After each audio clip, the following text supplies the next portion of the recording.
Olá, pessoal, todos bem? Agora nós estamos aqui para corrigir as três últimas questões de direito processual civil que foram cobradas no 35º exame. Nós já, na aula passada, corrigimos as quatro primeiras da sequência de 7 questões e agora nós vamos finalizar aí essa parte da prova que vai, geralmente, da questão 51 à questão 57. Se você gostar do conteúdo, você pode deixar o seu like, se inscrever no canal e ativar o sininho. Com isso, você vai estar ajudando o canal. Olha só, Paolo e Ana Flávia, casados há mais de 10 anos sob o regime de comunhão parcial de bens, constituíram ao longo do casamento um enorme patrimônio que contava com carros de luxo, mansões, fazendas, dentre outros bens. Certo dia, por conta de uma compra e venda realizada 5 anos após o casamento, Paolo é citado em uma ação que versa sobre direito real imobiliário.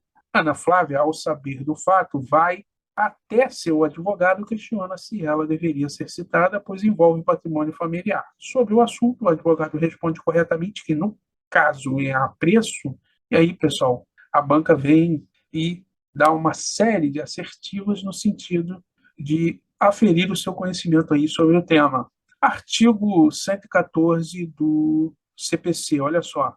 O litisconsórcio será necessário por disposição de lei ou quando, pela natureza da relação jurídica controvertida, a eficácia da sentença depender da citação de todos que devam ser litisconsortes. Artigo 73 do CPC, olha só. O cônjuge necessitará do consentimento do outro para propor ação que verse sobre direito real imobiliário, salvo quando casados sob regime de separação absoluta de bens. Então, olha só, quando o regime de bens for o de separação absoluta, não há necessidade do consentimento do outro cônjuge para que qualquer deles proponha ação que verse sobre direito real. Portanto, a questão demanda conhecimento sobre litisconsórcio e, especificamente, o litisconsórcio no caso de demanda envolvendo direito real. Ok? Então, olha só, continuando aqui. Parágrafo 1º. Ambos os cônjuges serão necessariamente citados para a ação, inciso 1, que verse sobre direito real imobiliário. Portanto, no caso de ação que verse sobre direito real imobiliário, de acordo com o artigo 73, parágrafo 1º, inciso 1 do CPC, os dois cônjuges devem ser citados, salvo se o regime de bens for o de separação absoluta, tá? Vocês estão vendo que isso ocorre em virtude de lei. Logo, trata-se de litisconsórcio necessário. Necessário por quê? Porque é a lei que manda, é a lei que determina esse litisconsórcio nesse caso específico, ok? E a jurisprudência do STJ corrobora o que nós estamos falando, o que o examinador cobrou lá na edição número 133 do Caderno de Jurisprudência em Teses, se você colocar no Google você acha, no item 4, que diz o seguinte, abre aspas, é necessária a citação de ambos os cônjuges nas ações que versem acerca de direitos reais e imobiliários, tratando-se de hipótese de litisconsórcio passivo necessário, fecha aspas. De posse desse conhecimento, nós já podemos ir tranquilamente para as assertivas. Olha só, Ana Sávia deve ser citada, pois existe litisconsórcio passivo necessário entre os cônjuges em ação que verse sobre direito real imobiliário. Pô, até a vírgula está perfeito, sabe? Olha o que vem depois. Mesmo que casados sob o regime de separação absoluta de bens. O mesmo casados sob regime de separação absoluta de bens deixou a assertiva A incorreta. Por quê? Porque contrariou o artigo 73, parágrafo 1º, inciso 1 do CPC. Ok? Letra B. Ana Flávia não deve ser citada, pois existe litisconsórcio passivo facultativo. Não, esse litisconsórcio passivo ele não é facultativo porque o artigo 73, parágrafo 1º, inciso 1, o determina. Logo, em virtude de lei, ele é um litisconsórcio passivo necessário, tá? O que deixou a assertiva B incorreta. Letra C, Ana Flávia não deve ser citada. Nós já vimos que ela deve ser citada. Por quê? Porque ela é casada com Paolo, a demanda trata de direito real imobiliário e, de acordo com o artigo 73, parágrafo 1º, inciso 1, ela deve sim ser citada, ok?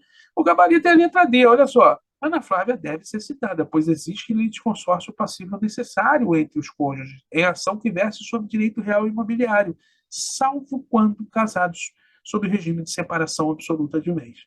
Corrobora com tudo que nós lemos, o gabarito, portanto, é a letra D. Vamos para a próxima.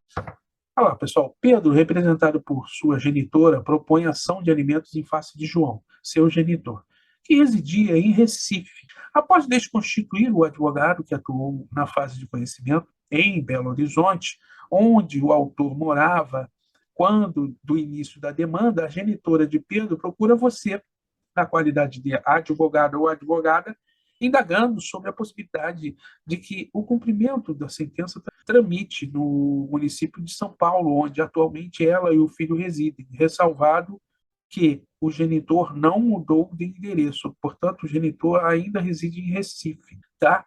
Diante de tal quadro, é correto afirmar que, então, olha só, pessoal, nesse caso, nós temos que ir pela regra geral. Qual é a regra geral? Olha lá, no caso concreto apresentado no enunciado da questão, a regra geral é artigo 516, inciso 2 do CPC, ó, o cumprimento da sentença efetuar-se-á perante, inciso 2, o juízo que decidiu a causa no primeiro grau de jurisdição, que foi em Belo Horizonte. Então, a regra seria que o cumprimento de sentença corresse em Belo Horizonte. E se a genitora de Pedro assim o quisesse, poderia, né, a ação continuar em Belo Horizonte. Entretanto, todavia, né, ela procura o advogado e fala: ó, eu posso realizar o cumprimento de sentença atualmente em São Paulo, já que eu resido nessa cidade. Aí nós temos que ir para o artigo 516, parágrafo único, que diz o seguinte: nas hipóteses dos incisos 2 e 3, né, o 2 é que nós lemos, o exequente poderá optar pelo juízo do atual domicílio do executado. Recife, olha lá, né, poderia optar por Recife. Pelo juízo do local onde se encontrem os bens sujeitos à execução, a questão não trouxe esse parâmetro, ou pelo juízo do local onde deva ser executada a obrigação de fazer ou não fazer. Casos em que a remessa dos autos do processo será solicitada ao juízo de origem. No artigo 528, parágrafo 9º, nós temos o seguinte, ó, além das opções do artigo 516, parágrafo único, o exequente pode promover o cumprimento da sentença ou decisão que condena ao pagamento de prestação alimentícia no juízo de seu domicílio. E no caso aqui é São Paulo, ok? Então, a lei foi bem abrangente aí com o alimentado, né? Faz sentido, já que é a parte menos favorecida aí e que merece maior atenção aí pelo legislador, ok? De posse dessas informações, nós já podemos ir para as assertivas. Olha só, letra A, o cumprimento da sentença pode ser realizado em São Paulo, sim, com base no artigo 508, parágrafo 9º do CPC. Embora também pudesse ocorrer em Belo Horizonte, sim, com base no artigo 516, inciso 2 do CPC, perante o juízo que decidiu a causa no primeiro grau de jurisdição. Portanto, o gabarito é a letra A, tá? Letra B, o cumprimento não pode ser realizado em São Paulo. Nós já vimos que pode. Letra C, o cumprimento de sentença somente pode ser realizado em São Paulo. O somente deixou assertivo incorreta. Poderia ocorrer em São Paulo, em Belo Horizonte e até em Recife, se assim quisesse Pedro, tá? Letra D, o cumprimento da sentença somente pode ocorrer em Recife. O somente deixou a letra D incorreta. Tá bom? O gabarito é a letra A. Vamos para a próxima.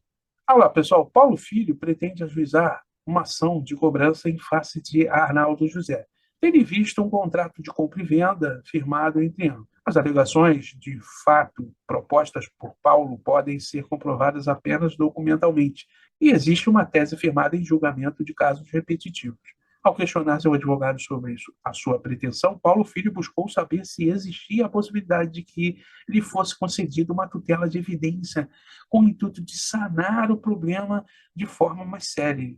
Como advogado de Paulo, assinar a afirmativa correta para que a tutela de evidência.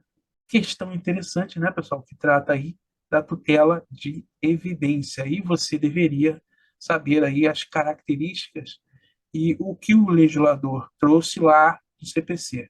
Resumindo aqui, olha só, para que a tutela de evidência seja concedida, basta a demonstração da probabilidade do direito, dispensando-se a demonstração de perigo de dano ou de risco ao resultado útil do processo, requisito próprio da tutela de urgência. Nesse tipo de tutela, já que o direito é bom, ou seja, ele é facilmente demonstrado, ele é evidente, o objetivo é usufruir dele desde logo, ainda que não haja urgência. Olha que interessante, né?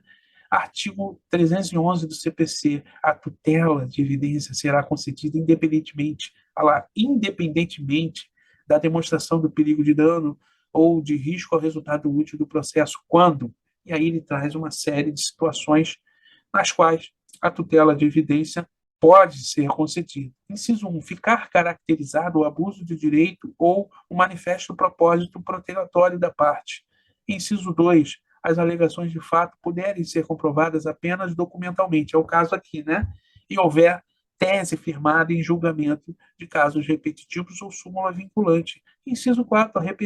A petição inicial for instruída com prova documental suficiente dos fatos constitutivos do direito do autor a que o réu não opõe a prova capaz de gerar dúvida razoável. Parágrafo único. Nas hipóteses dos incisos 2 e 3, o 2 é o nosso caso aqui, o juiz poderá decidir liminarmente.